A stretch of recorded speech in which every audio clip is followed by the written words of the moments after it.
Hi beautiful people, welcome back to my channel. So we all have a relationship with ourselves, whether we're aware of it or not. Today I'm going to be showing easy ways to decode or hack into your relationship with yourself. But before we do, you know what to do.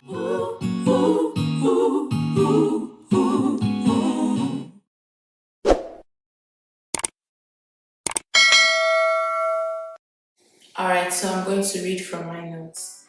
So I say, childhood is the time we absorb how to be in this world, and that includes how to be with ourselves. What is said and done and what goes said and undone are equally important in shaping our perspective or our relationship with ourselves.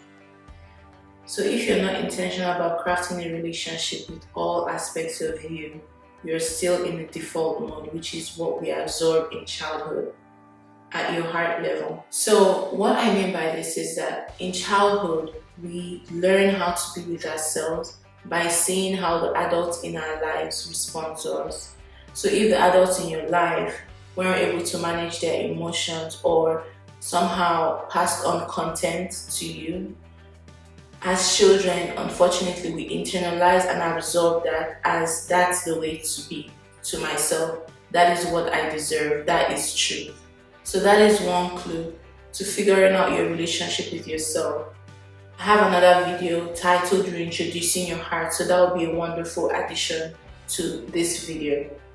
If your parents or the adults in your life were judgmental towards you, if they always assumed the worst of you, if they rejected you in some way, that's probably the relationship you have with yourself if you have not been intentional about healing that. Another clue to the relationship you have with yourself is how you feel about yourself.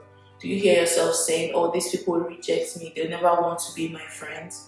That is you telling your heart, you're rejectable. These people will reject you, they'll never want to be your friends. If you're saying, I'm not worthy, you're saying to yourself, you're not worthy. So self-talk, listening to your self-talk and the beliefs that you have about yourself without judgment can give you a clue to your relationship with yourself, to the state of your relationship with yourself.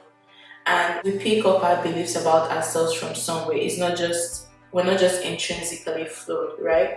So you realizing that your beliefs about yourself or your relationship with yourself is a reflection of somebody else's relationship with you when you were powerless to know better, I think it's very powerful, because I think sometimes, for me personally, I felt rejectable, right? I felt rejectable, and it was so painful to think that I was intrinsically rejectable until I was able to discover that that sense of rejection, that embodiment of rejection, is something that the child mainly picked up in childhood because her mom left and she believed the lie that she wasn't good enough for her mom to stay.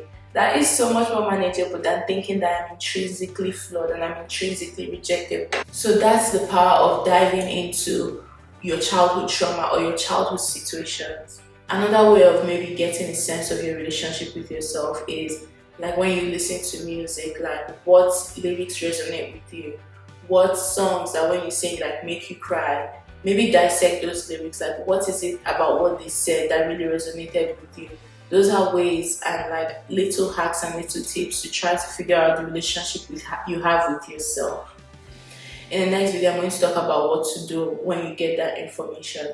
But this is a good starting place. I know not everyone is at the place where they can like just place their hand on their heart and really listen and hear what their heart is saying. Not everyone is intuitive in that way. However, this is a good starting place where you start understanding what your relationship with yourself looks like.